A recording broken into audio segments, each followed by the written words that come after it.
Don't give up, you gon' be on. Don't give up, don't give up, give up. Don't give up, you gon' be on.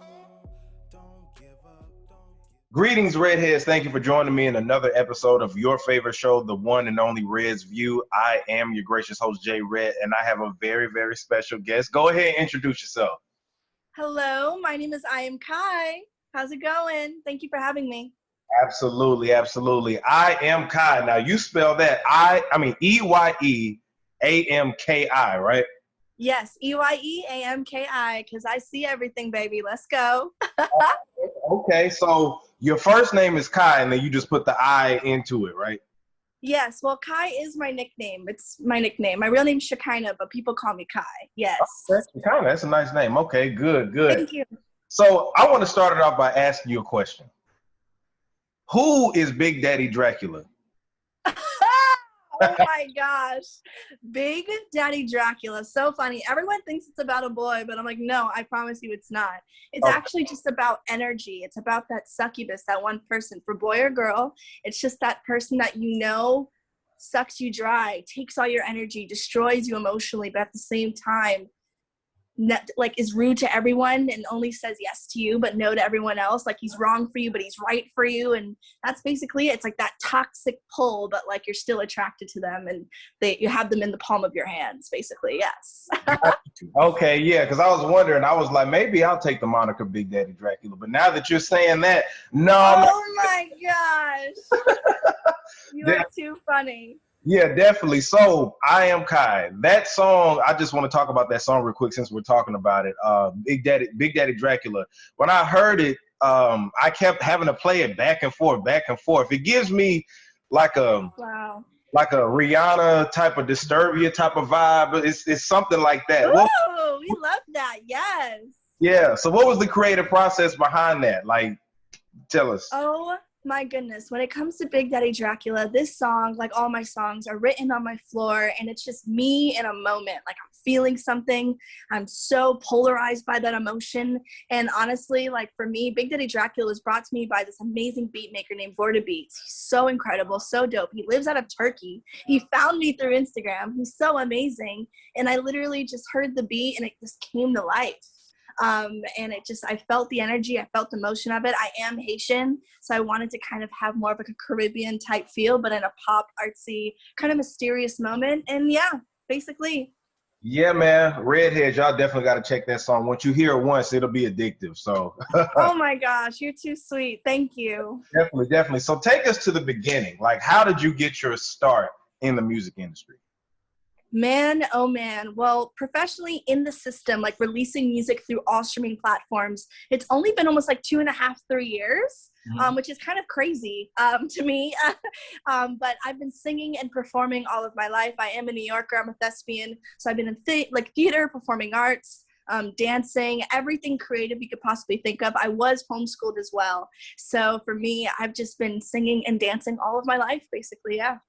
Oh, wow. So with you being homeschooled, I'm sure that now this is your time to just be like, you know what, I'm going to let it all out. You've probably been bottling stuff inside so long. Oh my gosh. Yes, no, facts. And honestly, I mean, I was homeschooled like in and out, and I went to, like, I did actually end up going to public school. I wasn't like homeschooled all of my life.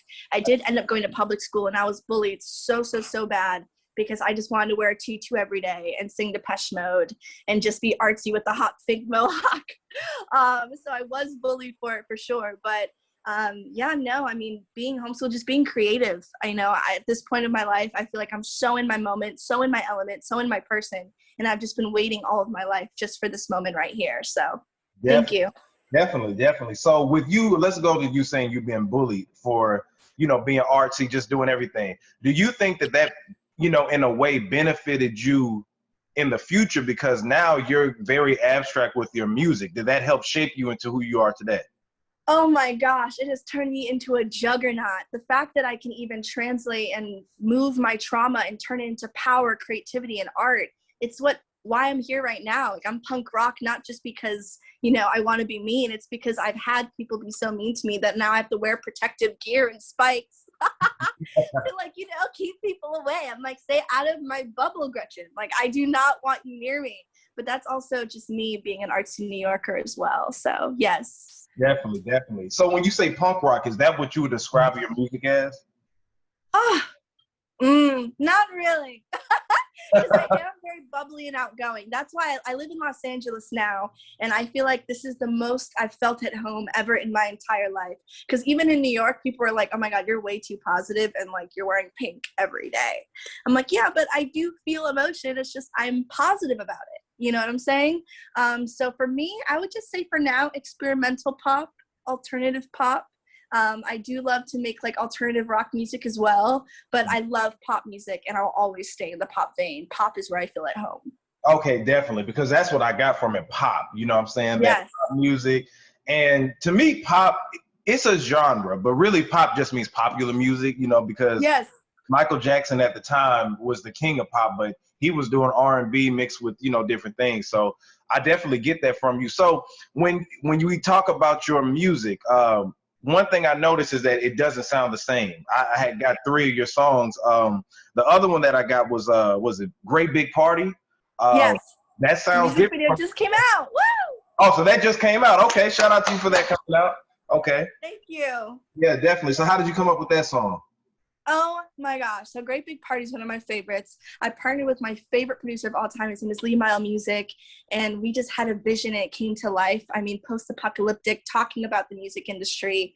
All of my songs are on my floor, but this song was gifted to me. And honestly, he wrote it in the sight of me, which is so crazy. Wow. Yeah, I know. And all my other songs, I write myself. So Big Daddy Dracula, Madam, every other song I write by myself. But this song, I was like, oh my gosh, like, this is crazy. This is my mind. And we just gathered together. We put the emotion and he's like, no one else can sing this song but you. And I know it. And the moment I sang it, it was like magic. And it's exactly how the music industry is. You know, it's a great big party. You're lost. You don't know what to expect next, but it's a fun, energetic party. And you know what, like kind of the transition also into my next like part of my career, right? From going absolutely like being nothing and turning into something and having to reply to comments, talking to someone who's dead, replying to comments, being aimless. So yeah, no, Great Big Party is definitely that hurrah of me entering into the music industry and kind of just getting my footing as an embryo, you know, as a baby. So yeah. Definitely. And like when I was hearing it, it took me on a journey. You know, Big Daddy Dracula made me want to go party somewhere, you know, and and then Great Big Party, even though it's, you know, Great Big Party, I was just like listening to it and it felt like I was just on a journey, you know, going through it. So I can tell that it was a lot of creativity that went into making a song like that. So I commend you for being different, unique, and all that good stuff, for sure. Thank you. Thank you. Thank you so much. It's my goal. Definitely. Now, image and presentation is everything. And I see, like you said, you have a very artsy, abstract image, you know, from the bald head to the neon colors and everything like that. Like, when did you decide, hey, I'm going to go this route and I'm going to be different from everybody else? I've been bald since 18, but I've always dripped. Like, I've always dripped. I've always been dripping. No, I've always dressed kind of extra. Like, I was like just a part of the theater, but in real life, you know, like I've always loved just being extra in camp. Like, I've always wanted to be like a mixture of Madonna, Cyndi Lauper, and just like kind of just, but dark, you know, mysterious, and you feel emotion and it's not so playful. There's always a meaningful message behind it, but be black and bald. So I've always kind of just been like artsy and a freak show. Yeah. But now I'm like glamorous. Yeah. Definitely. So you mentioned Madonna. Who are the other artists that influenced you growing up? Oh my goodness. Prince, Michael Jackson. Michael Jackson's the reason why I don't really use profanity in my songs. You feel allure, you feel sexy, you feel fun, but I don't have to talk about it, right? And I feel like that's how you can be sellable in every market. And Michael Jackson was like the master of that. He was the master of being sold in every country without being banned. Oh, that's yeah. my goal. I go, that's my goal. I love Travis Scott. He's one of my favorite rappers of all time. He's changed. He just made everything so artsy and emotional, and I live for that. And several others. I mean, yes, I love Lady Gaga. I always say that I'm a Beyonce Lady Gaga hybrid, Josephine Baker 2.0. Yes. Wow. Oh, wow. So 100%. That's totally like my niche. So I love being theatric like Josephine and Liza Minnelli, but then it's pop like Lady Gaga, but like the diva energy of Beyonce. Definitely, definitely, and that is always going to stand out. You can never go wrong with that route. That's definitely what I get. Everybody that you just described, you see how you spit everybody out, boom, boom, boom. Some people sit there and just like, well, I listen to this person. It's like, no, you knew exactly what it was, from the acting world to the pop world and all that good stuff. So, since you're a thespian, right? Yes. Are you looking into get into films as well, or have you done films before?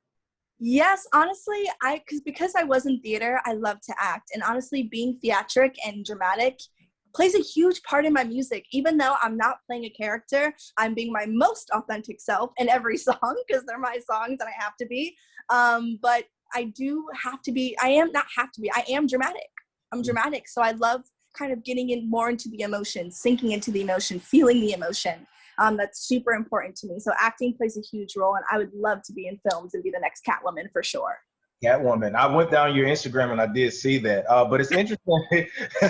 It's interesting that you said, as far as dramatic stuff, because as artists, like I'm an artist myself, when you're in the booth, Wow. when you're recording, you have to perform, right? You're not just your regular self, but you have to be able to perform, especially when you're on stage and things like that. So, what do you love about performing on stage, just like your songs? Do you get like a rush from it? Like, what do you love about it? I feel like I'm more myself, and I feel like that's why I also love social media so much, because it's an instant performance that I can just upload. Because that's literally all I do. I sing on TikTok as well. Like, other than releasing music, that's how I really got my name out here. But performing for me is something so important because I'm connecting with people. That's the reason why we make music. You have 2 minutes to really steal someone and grab them and make them feel something real from the stuff that you write and sing from your mind. That is so interstellar and so crazy. So that's why I love performing live, and I cannot wait to bring the theater, pop music into one segment, and those are my live shows because I'm crazy. For sure. Definitely, definitely, definitely. So with everything that's been going on with COVID and everything, it took a big hit on the entertainment industry. What did you do? Were you able to get a lot of downtime to focus more on music and come up with more creative songs and different things of that nature? It's so funny because the beginning of the pandemic, I'm pretty sure I had 50K on TikTok. And in a matter of a month, I literally hit 1 million, the first month. Yeah, I went viral during the pandemic, and that's how I kind of gained my career. I was a makeup artist, youngest NARS trainer in the West Coast, and now I sing music all the time. That's literally it. I get to do what I love, right? So it's super crazy that during the pandemic, it actually catapulted me. And I was actually working harder on my little metal slab here than I've ever worked in my entire life.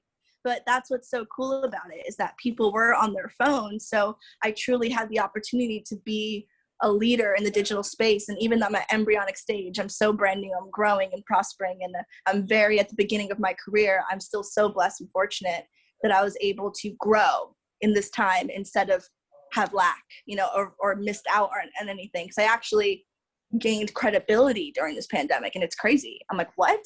This is so nuts. This is changing the world and history forever. Yeah, exactly. And I came up during the pandemic. I got a chance to do a lot of stuff. And I think that that's the gift and the curse of the pandemic. Now, unfortunately, people have lost their lives and people have gotten sick. But at the same time, somebody like you just blew up, out of nowhere. And you got a whole following now. You're doing what you said you love to do, which is the most important thing. So I definitely commend you for that. Thank you. Yeah, definitely. What is the most difficult part about being an artist for you, from your take of it? Oh, I think just, being different. And I don't want to be like, oh my God, I'm so different. I'm so unique.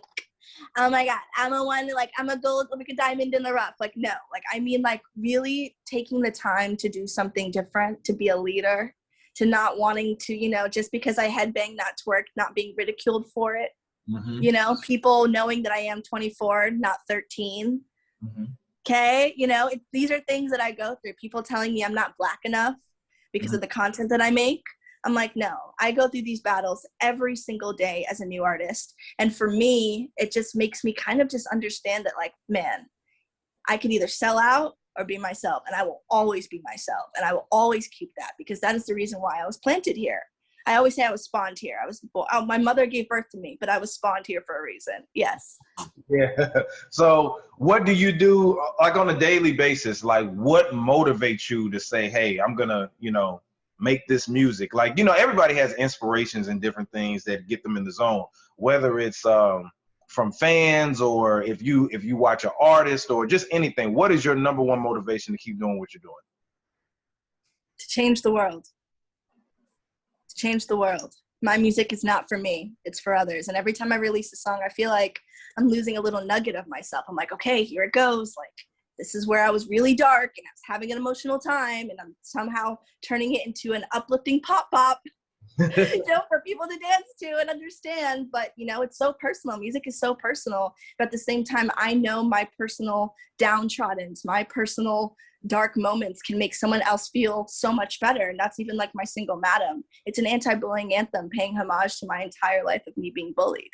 So, so that's like, I make music. It's not for me. Like, I really feel like my life is not my own. It's for others. And that is the reason why I'm here. But I also love to slay amazing outfits. Yeah, definitely. But as an artist, and just as a performer in general, it's not about you anymore. It's about, now you got millions of people, thousands of people that are in tune into you, and you can't be selfish anymore. You have to be able to be like, hey, this is the life that I live, So I'm like, take it or leave it. This is my art, and I hope that you can feel the same way that I felt when I make it. Because that's the only reason, like, I make music. It's like when I make it and I release it, it's like I just want people to understand, and they do. Like, you understood me exactly the way I want to be perceived, and that's so powerful.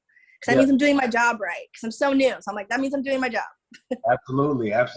So as far as the music, do you have a project that's coming out? Is it an album on the way, EP? What you got cooking up? I have a lot of music on the way. I have an amazing team. Shout out to Humag, shout out to my management. We are killing it right now. We are working so hard to really cultivate the most amazing polarizing music that can actually make people feel something in all different genres. So I have a dance project, I have an alternative project coming out, different really cool collabs that make me so inspired. But yeah, lots of music. 'Cause I know I only have 6 releases, so I'm like, Yeah, definitely. So with the collaborations that you're talking about, is it from other artists, like pop artists, or is it going to be rappers, or? Oh, I love everything, baby. I love all the flavors. Give me hip hop, give me some pop. I love everything. I love all different types of music, but you can definitely expect some amazing pop. Yes. Got you. So what's out right now? You got 3 singles, right? You got Big Daddy Dracula, which is my favorite. You got the Great Big Party, and then the Madam song. Those are the 3 songs that everybody. And then Romeo, and then I have a few collabs that are just out there. Yes. Got you. Can everybody find them on streaming platforms? Yes, so you can find all my music everywhere at EYEAMKI, EYEAMKI. I am Kai. You can find me everywhere, and that's literally how you can find it. Literally, it's so easy. Just okay, and and definitely that's your social media too, right? Yes. Okay, definitely. Well, I am Kai. I'm excited, like I said, to be interviewing you, and looking forward to hearing more music from you. I will definitely give you a follow on TikTok. I want to see that. I saw your Instagram and stuff like that, and you definitely have a different type of abstract look. As soon as I saw it, I said, okay, yeah, she's got it, definitely. Oh my gosh, thank you so much. You mean the world to me. Thank you. That was so sweet. Yeah, absolutely. So man, y'all check out this queen's music. Is really dope. And like she said, she has a story. She's creative. She writes her own music and everything like that. So yeah, anybody you want to give a shout out to? I would like to give a shout out to Humag once again. Love you, Uncle Rob. My team and my mom. My mom is amazing. Shout out to the mother jar. That's it. Okay. Got you. All right, definitely. Everybody, make sure that you subscribe to youtube.com/RedsView and follow me on all social media platforms at JAYR3D. This is J Red. I am Kai. RedsView, baby. We signing out. Let's go. Thank you so much. Don't give up, you gon' be on. Don't give up, don't give up, give up. Don't give up, you gon' be on. Don't give up, don't give up, give up. Don't give up, you gon' Don't give up, don't give up, give up. Don't give up, you gon'